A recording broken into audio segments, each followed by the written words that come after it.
Jumpa lagi Bapak Ibu dan Saudara-saudari dengan Bapaknya Vito dalam komunitas pembudidaya belimbing. Pada hari ini saya akan bercerita bagaimana cara saya menanggulangi hama untuk tanaman belimbing. Jadi tanaman belimbing itu hamanya ada beberapa macam. Yang utama saya sebutkan adalah satu, lalat buah, kedua ulat, ketiga belalang, keempat semut. Itu hamanya secara umum yang dapat saya sebutkan. Nah, untuk mengatasi hama tanaman belimbing ini ada banyak macam cara bisa dilakukan. Ada yang secara kimiawi dan juga ada yang secara organik, non kimiawi, sama nyebutnya demikian. Yang kimiawi itu yang saya maksudkan adalah dengan penyemprotan insektisida. Jadi lalat buah, semut, belalang dan ulat tadi itu dihilangkan atau dikurangi dengan cara disemprot dengan insektisida. Ya. Jadi disemprot secara berkala beberapa minggu sekali.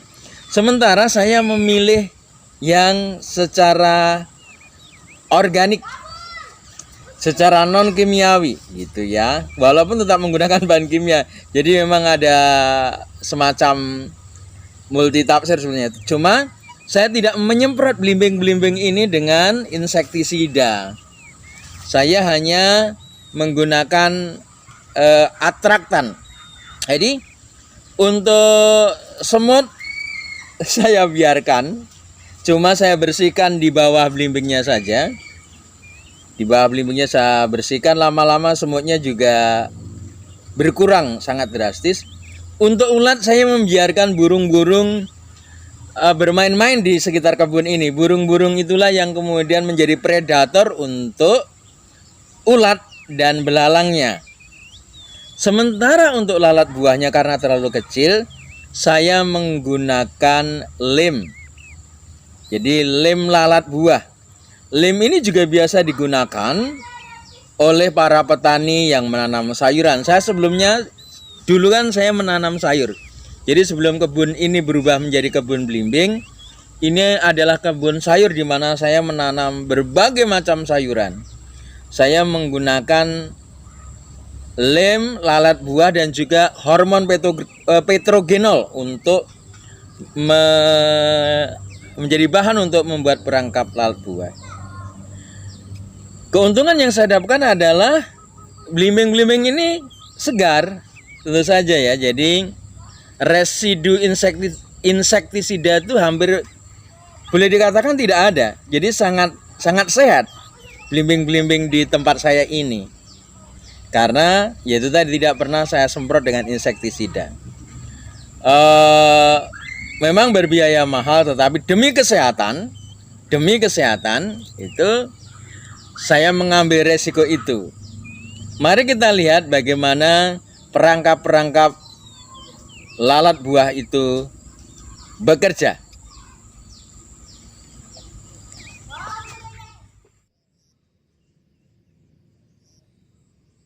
Walaupun sudah saya pasangi dengan perangkap lalat buah, tetapi belimbing ini tetap saya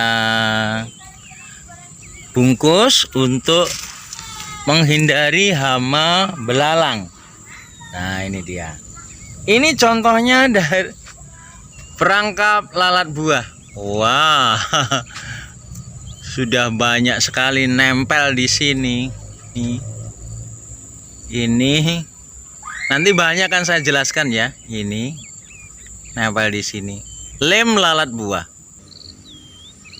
Atau juga yang di sini, nih, pakai lem lalat buah. Nah, di sini nggak begitu banyak. Kita lihat di tempat lain ya.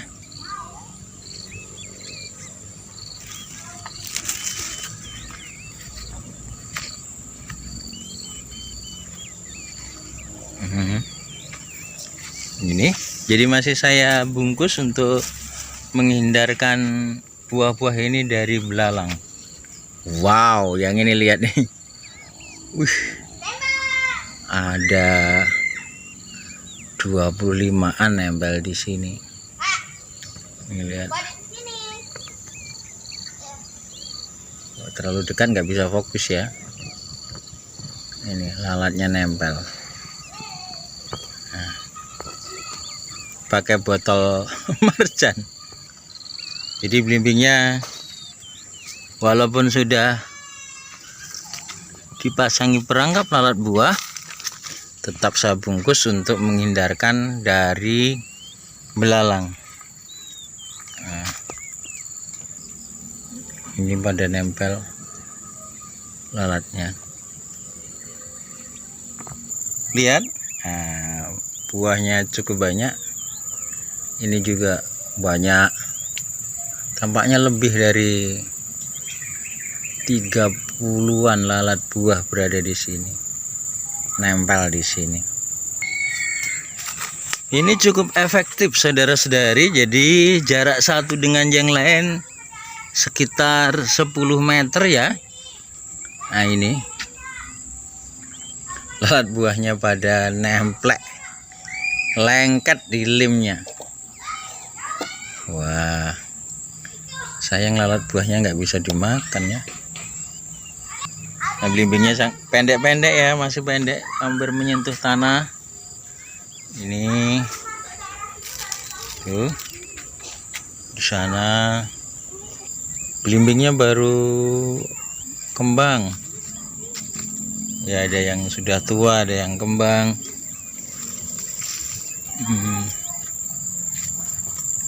Ini juga. Ini botol pupuk organik yang diuji cobakan di kebun ini. Saya persilahkan pupuk organiknya, walaupun saya memupuknya pakai ini bonggol-bonggol pisang.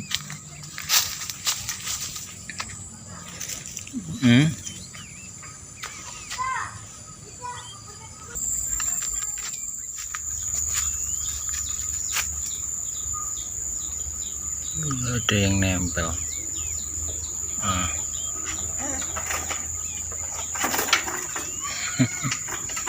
Rupanya bau dari lem ini disukai oleh lalat buah.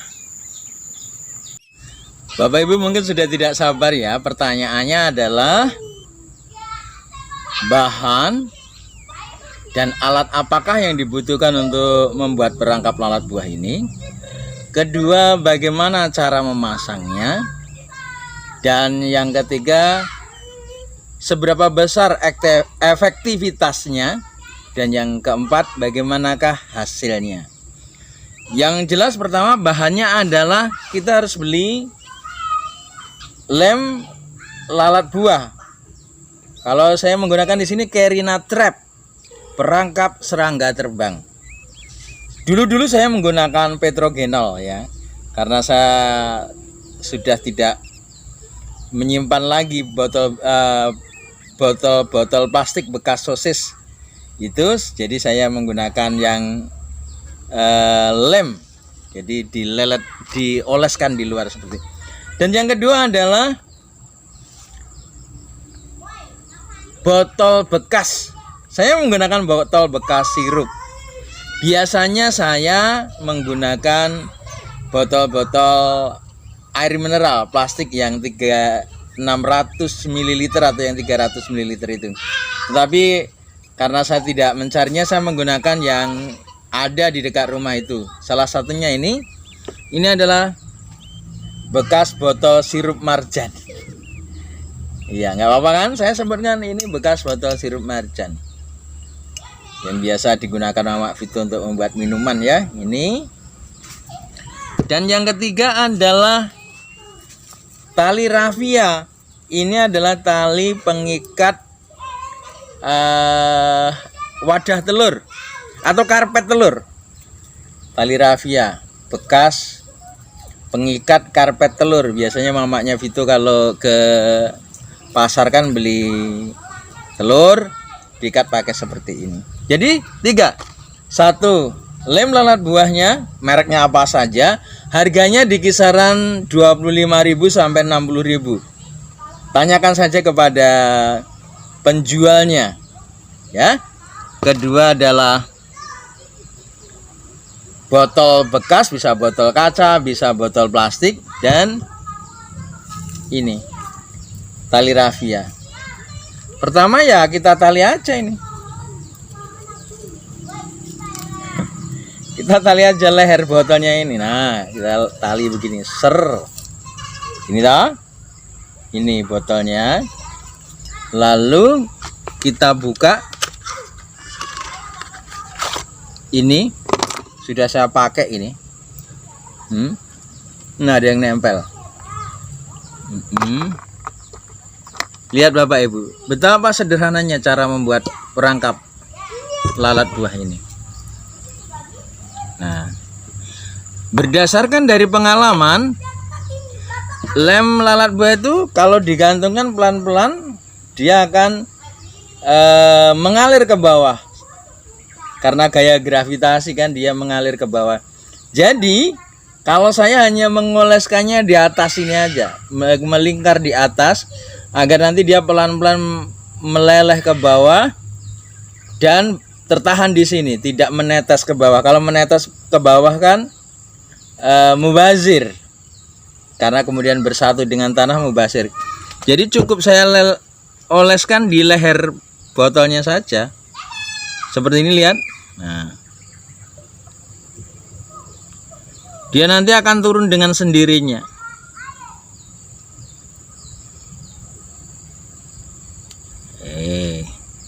Stop.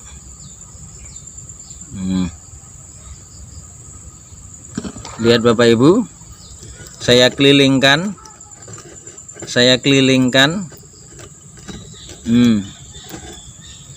Jadi saya merasa tidak perlu secara menyeluruh seluruh botol diolesi dengan lem lalat buah ini, karena dia pelan-pelan akan turun mengikuti gaya gravitasi.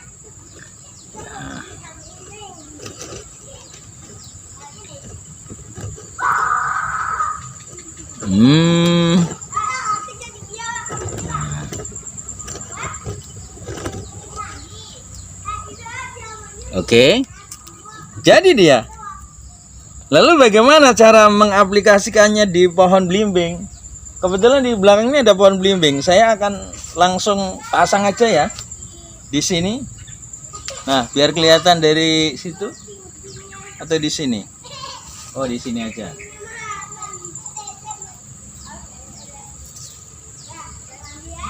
Sudah ada yang nempel satu Bapak Ibu. Nanti saya tunjukkan ya. Dia langsung ada yang nempel satu nih. Nih, dia nempel. Nah. Dah. Biar dia gondal-gandul di situ. Nih. Sudah dapat satu lalat buahnya. Iya itu ya. Sederhana banget.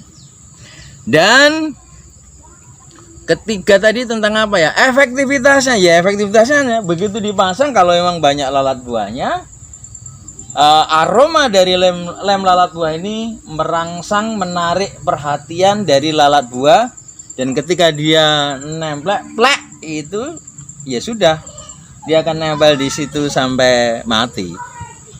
Cintanya lengket banget sama aromanya.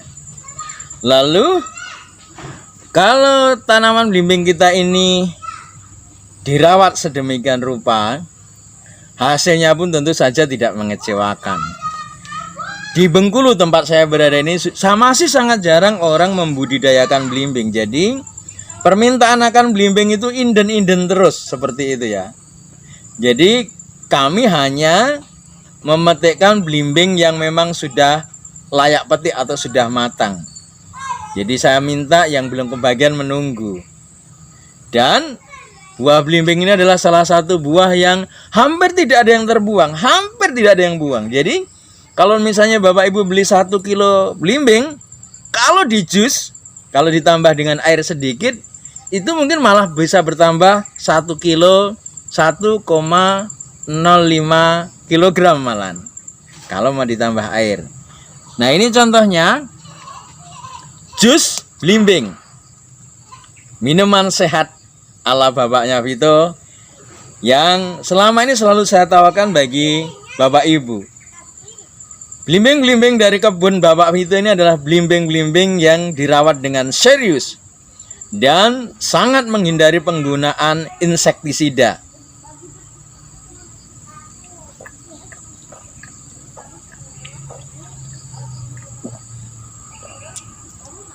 Jadi, kalau Bapak Ibu mau bisa langsung memakan belimbing ini dari batangnya. Datang, petik, dan tentu saja timbang kalau mau dibawa pulang ya. Tapi kalau hanya mau makan di kebun ini saya persilahkan sampai sepuas-puasnya. Tapi kalau mau dibawa pulang, saya pikir sebaiknya ditimbang agar Bapak Vito bisa membeli pembungkusnya, membeli plastiknya gitu ya, dan membeli lem perangkap lalat buah gitu ya. Ini contohnya jus belimbing.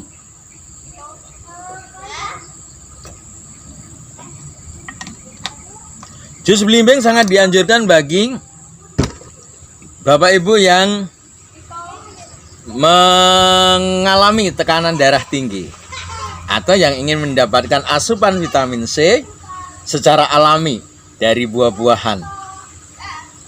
Begitulah Bapak Ibu cara penanggulangan lalat buah, cara pembuatan alatnya dan efektivitasnya. Saya sangat berterima kasih kalau Bapak Ibu berkenan untuk mensubscribe channel ini, komunitas pembudidaya belimbing, sehingga kita bisa berbagi lebih banyak lagi tentang pengalaman budidaya belimbing. Saya tidak menggunakan masker karena saya berada di tengah-tengah kebun belimbing dan berjauhan dengan yang lain. Jadi Vito ada di sebelah sana, mamaknya ada di sebelah sana, saya tidak menggunakan masker dan lagi pula kami bertiga sehat-sehat gitu ya. Bapak Ibu, terima kasih atas perhatiannya telah menonton channel ini. Jangan lupa like, comment, and subscribe-nya. Salam sehat bersama komunitas pembudidaya belimbing. Ini contoh perangkap lalat buah yang baru saja tadi dipasang. Sudah memerangkap satu lalat buah. Lalu seperti saya sebutkan, lemnya ini meleleh mengalir ke bawah ya. Nah, ini dia seperti ini.